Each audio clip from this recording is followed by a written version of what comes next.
तो याद रखना तुम्हारी हालत बांग्लादेश से भी बदतर होगी। इनकी संख्या जिस दिन 50 के प्लस हो गई, हिंदुओं के घर लूटे जा रहे हैं, हिंदुओं के मंदिर जलाए जा रहे हैं, हिंदुओं के गर्दन काटे जा रहे हैं, हिंदुओं मठ मंदिरों को जलाया जा रहा है और जश्न पाकिस्तान में हो रहा है। मिठाई बांटा जा रहा है, कहा जा रहा है 1900 वाला इंदिरा गांधी वाला मैटर का बदला ले लिए। एक एपीजे अब्दुल कलाम के चक्कर में हम 1000 कसाब नहीं छोड़ सकते। हमें कसाबों का इलाज करना होगा, हमें उन आतंकवादियों का इलाज करना होगा। और जितने आए थे सभी के पीछे इतनी मोटी मोटी चमड़ी उपटाई थी, काले काले जैसे पकौड़ी उपटाई हो। तो योगी का नाम मत लीजिएगा, नहीं तो मोदी जी की 36 गोली आपको 72 के पास पहुंचाएगी और योगी जी का बुलडोजर आपको कहां पहुंचाएगा आप कल्पना भी नहीं कर सकते। तुम कुत्ते लोमड़ी लोमड़ी ही रहेंगे, कभी मुकाबला नहीं कर पाएंगे। अगर लड़ना ही है ना, चैलेंज करो, बहुत बढ़िया चैलेंज करो, पता नहीं लगेगा बांग्लादेश कहाँ गया। उनका साजिश था कि शेख हसीना को भगाना है और यहाँ जो हिंदू रह रहे हैं 1 करोड़ 30 लाख, इनके साथ अन्याय करना है, इनको मारना है, पीटना है, काटना है। कि तानाशाह है तो उसको हम देश का नागरिक बोलते हैं। तुम गद्दार हो, तुम आतंकवादी हो और तुम 1 नंबर का निकम्मे हो। आपसे ये जानना चाहेंगे कि जो घटना हुई बांग्लादेश में, उसके बाद कुछ लोग कह रहे हैं कि वहाँ से तो शेख हसीना आ गई हैं, लेकिन मोदी कहाँ जाएंगे अगर यहाँ तानाशाही खत्म हो गई? मोदी कहाँ जाएंगे? मोदी तुम्हारे छाती में उतार देंगे 56 ठे गोली, 56 इंच का चौड़ा 56 गोली उतार देगा। मोदी कहाँ जाएंगे पता है? मोदी वहाँ तुम्हें भेज देंगे जहाँ पे 56 नहीं 72। अच्छा 72 समझ रहे ना? तो मोदी जी वहीं भेज देंगे। थोड़ा संभाल के बोलिए, अभी शांत है, इसका मतलब ये नहीं कि जो मुंह में आए वो बोल दीजिए। अगर बांग्लादेश की प्रधानमंत्री जो भारत के साथ अपने रिश्ते सकारात्मक रखना चाहती हैं, बांग्लादेश की प्रधानमंत्री भारत के साथ अपने रिश्ते लगातार सकारात्मक रखने की कोशिश कर रही थी, रखना चाह रही थी, ये हजम नहीं हुआ। किसको नहीं हजम हुआ? इस्लामिक कंट्रियों को।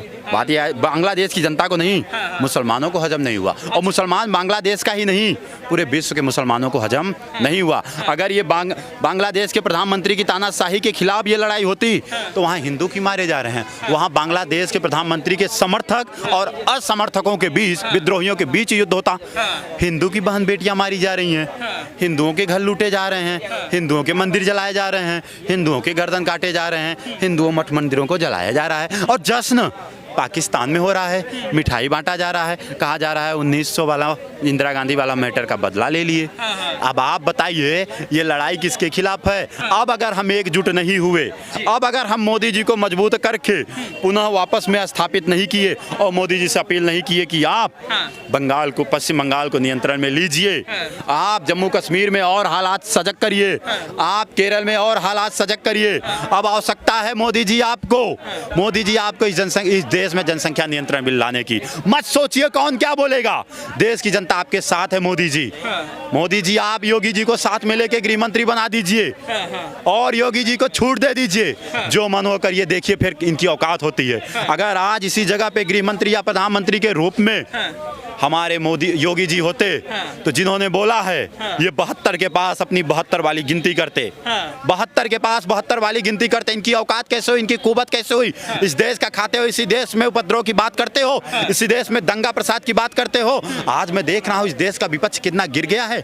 ऐसे व्यक्ति के प्रति एक भी बयान नहीं, ऐसे व्यक्ति के प्रति एक भी इनके लफ्ज नहीं। और खेल में हमारे जाति और धर्म घुसेड़ दिया, हमारे खेल में जाति धर्म घुसेड़ दिया और खेल को वैश्विक स्तर पे बदनाम करने के लिए भारत के प्रधानमंत्री का हाथ बता दिया। धिक्कार है ऐसे देश के विपक्ष पे। इसलिए मैं कहता हूँ खटाखट के चक्कर में मत पड़ भारत की जनता। अगर खटाखट के चक्कर में फंसे तो याद रखना तुम्हारी हालत बांग्लादेश से भी बदतर होगी।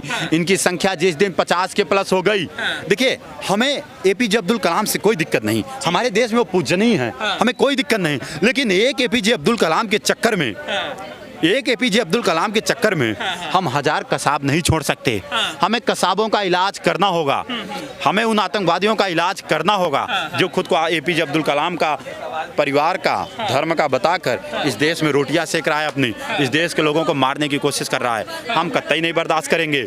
मोदी जी अब वक्त आ गया है, मोदी जी वक्त आ गया है, वह वोट को नष्ट कर दीजिए। खत्म करिए। कांग्रेस की चाल है, कांग्रेस क्यों नहीं बोल रहा है इसमें? कितना प्रेम है यार बांग्लादेश आतंकवादियों से आपका। राहुल गांधी आपसे पूछ रहा हूँ, कांग्रेसी आपसे पूछ रहा हूँ, कितना प्यार है आतंकवादियों से आपको?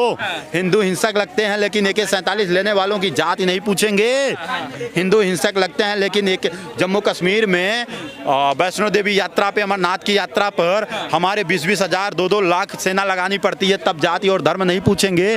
बांग्लादेश में मरने वाले लोगों की जाति जनगणना राहुल गांधी करा दे। कितने ब्राह्मण, कितने दलित, कितने क्षत्रिय, कितने वैश्य, कितने कुर्मी, कितने क्या क्या मारे गए। राहुल गांधी करा दीजिए ना बांग्लादेश में जनगणना। हम तो चाहते हैं जाति जनगणना कराइए।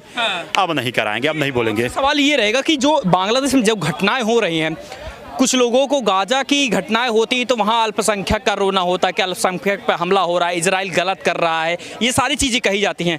जब बांग्लादेश में चीज़ें होती हैं उसके बाद कहाँ चला जाता है पूरा विपक्ष से लेकर ऑल आइज कहाँ कहाँ कराया गया। अब बांग्लादेश की तरफ क्यों नहीं जा रहा है? हमारे अल्पसंख्यक हिंदुओं के रक्षा के लिए क्यों नहीं जा रहा है? आखिर क्यों? ये लोग चाहते क्या हैं? ये चाहते हैं हम मारे जाएं, हम कुछ ना बोले। अगर हम बदले में एक थप्पड़ भी दे दिए, AK-47 से कोई हमारे 50 लोगों को मार दिया और हम उस AK-47 वाले को एक थप्पड़ भी मार दिए, हम हिंसक हो गए और वो AK-47 वाला शांति दूत हो गया और उस शांति दूत का संरक्षक राहुल गांधी मोहब्बत की दुकान चला देगा। अरे यार राहुल गांधी, आपको जब इस देश में ऐसे ही दंगे फसाद पसंद है तो छोड़ दो ना, बांग्लादेश चले जाओ। यही लोग थे जब नरेंद्र मोदी को घेरे थे कि देखो आज बांग्लादेश के लोग हमसे ज़्यादा प्रसन्न हैं। बांग्लादेश के लोग वैश्विक पटल पर एक बयान, एक रिपोर्ट आई कि हमसे ज़्यादा प्रसन्न हैं, हमसे ज़्यादा खुश हैं। आया क्या निकल के बाहर? बाहर निकल के आया कि आज बांग्लादेश के लोग यही प्रसन्न हैं। अब बचने की ज़रूरत है, बहुत बचने की ज़रूरत है। राहुल गांधी पे जो जो भरोसा किए हैं, बंद कमरे में जाओ, जूता उतारो, 50 जूता खुद को मारो, क्योंकि ये ऐसा आदमी है जो आतंकवादियों को समर्थक देता है, नक्सलियों को समर्थन देता है, इस देश के बंटवारे की बात करता है, इस देश को टुकड़ों में बांटने के लिए जातीय जनगणना की बात करता है। इस देश में वक्फ बोर्ड पे कोई निर्णय लिया जाता है तो इसकी छाती फाटने लगती है। जनसंख्या नियंत्रण से इसको क्या दिक्कत? अबे यार तुम तो शादी भी नहीं किए हो, रण हुए आदमी हो, अब शादी क्यों नहीं किए ये अपना जाने। भाई तुमको क्या जनसंख्या से लेना देना? तुम्हारे होने होने वाले तो है नहीं, तो तुम काहे चिंता कर रहे हो? हमारे यहाँ तो एक बहुत सज्जन थे, वो अच्छा तर्क देते थे। देखो एक गाँव है, गाँव में एक गाय रख दो, एक सुअर रख दो, 10 साल बाद चले जाओ, किसकी जनसंख्या ज्यादा होगी खुद ही जान जाओ। भाई गाय के हम कहते हैं 10 साल बाद 10 ही बच्चे हो सकते हैं, सुअर के एक बार में 17 होंगे। अब 17 में 10 का गुणा कर लीजिए। पढ़े लिखे बौद्धिक लोग जानते हैं, बताइए आप लोग कमेंट में इनके बताइए ना, पढ़े लिखे बौद्धिक लोग किसकी संख्या ज्यादा होगी। अब फिर हालात क्या होंगे आपके जीना दुश्वार हो जाएंगे। जनसंख्या नियंत्रण बिल पर आप बात करिए। एक लास्ट सवाल ये रहेगा कि जो कह रहे हैं कि मोदी योगी भी अब भागेंगे, इनकी तानाशाही का अंत होगा, तो क्या लग रहा है कि अंत होगा, तानाशाही का अंत होगा? हमने पहले ही बोल दिया, मोदी को बोल दिया ना, सीधा साधा आदमी है, शांति से काम करते हैं। अभी जब पाकिस्तान में किए थे तब तो छाती फाड़ गई थी, प्रमाण मांग रहे थे। अभी योगी का नाम मत लीजिए, क्योंकि आज तक किसी पे इतनी कुवत नहीं है जब से योगी जी सत्ता में हैं, सड़क पे आके विरोध कर दें। पीछे के पूरे भाग हमने देखे हैं। हमारे प्रयागराज में एक बार भूल के निपुर शर्मा के विरोध में आ गए थे, योगी जी की बात कर रहा हूँ, और जितने आए थे सभी के पीछे इतनी मोटी मोटी चमड़ी उपट आई थी, काले काले जैसे पकौड़ी उपट आई हो। तो योगी का नाम मत लीजिएगा, नहीं तो उनकी मोदी जी की 36 गोली आपको 72 के पास पहुंचाएगी, और योगी जी का बुलडोजर आपको कहां पहुंचाएगा आप कल्पना भी नहीं कर सकते। तो मोदी और योगी पे पहले बात बोलना बंद करिए। अगर देश के हित में बात करेंगे, देश के समर्थन में बात करेंगे, स्वागत है, सम्मान है, आपको अपने पास रखेंगे। मैं कल सुहबी खान जी को मिला, वो मुस्लिम थी लेकिन कहती है मैं भारत की सनातनी मुस्लिम हूँ। वंदे मातरम से उन्होंने अपना भाषण शुरू किया। हमें ऐसे मुस्लिम लोगों का स्वागत करना है, ऐसे मुस्लिम से हमें नफरत नहीं है। लेकिन जो कहते हैं भारत तेरे टुकड़े होंगे, वो हिंदू या मुस्लिम हो, भारत का झंडा उठाएंगे, छट से छाती में गाड़ देंगे। जो भी बांग्लादेश की घटना चल रही है उसके बाद सवाल ये कहा जा रहा है कि जैसे शेख हसीना भागी हैं, अब मोदी जी भागेंगे तो कहाँ मिलेगा उनको, कौन सा देश शरण देगा? सवाल बड़ा जवाब देते। सुनिए, पहली बात, भारत क्या बांग्लादेश और पाकिस्तान है? बाप बाप होता है, बेटा बेटा होता है। बेटा हमेशा ही, कुछ बेटा गद्दार निकलते ही हैं, समझे? तो ये 2 बेटा निकम्मे निकल गए, एक पाकिस्तान एक बांग्लादेश, और ये बाप है, समझे? और रही बात आप अभी कुछ देर पहले बोल रहे थे कि मोदी जी तानाशाह हैं। नहीं, मैं नहीं कह रहा हूँ, कुछ लोग ये कह रहे हैं कि तानाशाही का अंत यहाँ पर भी होगा, भागना पड़ेगा इनको भी। तो सुनो, जो अगर मोदी जी का आप तानाशाह बोल रहे हैं तो भारत को सुरक्षित रखना है तो तानाशाह हमको जरूरी है, पसंद है।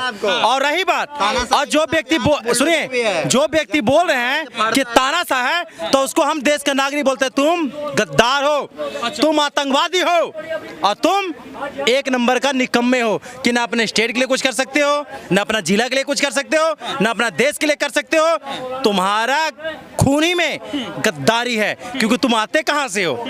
वहीं से आते हो जहां आज हो रहा है। रही बात बांग्लादेश का, तो आपको क्या लग रहा है? शेख हसीना जी को एक मोहरा बनाया गया है। जी हम इसलिए बोलेंगे क्योंकि हमारे भारत में लेडीज को माता माना जाता है और हमारी माता समान है वो, भारत से अच्छा रिलेशन रखे हो, इसलिए उनको रिस्पेक्ट देना जरूरी है। पर वहाँ के लोग आतंकवादी, चोर, डकैत, लिच्चड़, उनका साजिश था कि शेख हसीना को भगाना है और यहाँ जो हिंदू रह रहे हैं 1,30,00,000, इनके साथ अन्याय करना है, इनको मारना है, पीटना है, काटना है। अगर रही बात, अगर तुम अपने आप पे उतर रहे हो, तो रही बात सिर्फ एक जिला या बिहार हो या झारखंड हो, चाहे हिंदुस्तान का कोई सा भी जिला को सिर्फ सरकार बोल दे कि बांग्लादेश में जाके ऐसी तैसी करना है, समय नहीं लगेगा। अच्छा, समय नहीं लगेगा बांग्लादेश की ऐसी करने के लिए। हिंदुओं पर जिस तरीके की घटनाएं हो रही, उनको मारा जा रहा है, उसके बाद सर कहाँ नहीं हिंदुओं को मारा गया है? लेकिन चुप हैं आप, चुप हैं सब, सेक्युलर गैंग चुप है। सुनिए, जहाँ कुत्तों का झुंड होता है ना, जहाँ कुत्तों का झुंड होता है तो शेर पे अटैक करना चाहते हैं। शेर शेर ही रहेगा और कुत्ते लोमड़ी लोमड़ी ही रहेंगे, कभी मुकाबला नहीं कर पाएंगे। अगर लड़ना ही है ना, चैलेंज करो, बहुत बढ़िया, चैलेंज करो, पता नहीं लगेगा बांग्लादेश कहाँ गया, मिनटों में भारत मिल जाएगा। अच्छा, बनाए होंगे कांग्रेस, पर मोदी वो ब्रांड है कि बिगाड़ने में टाइम नहीं लगता, इसको मिनटों में बिगाड़ता है, मिनटों में बनाता है। जिस एक मिनट सुनिए, एक लक्षद्वीप था ना, मालदीप, लक्षद्वीप पे 4 कदम चले ना, मालदीप का अर्थव्यवस्था खराब हो गया। अब समझ सकते हो कि मोदी तो इंसान है जरूर, बाकी ऊपर से आया भगवान का शक्ति लेके। अच्छा।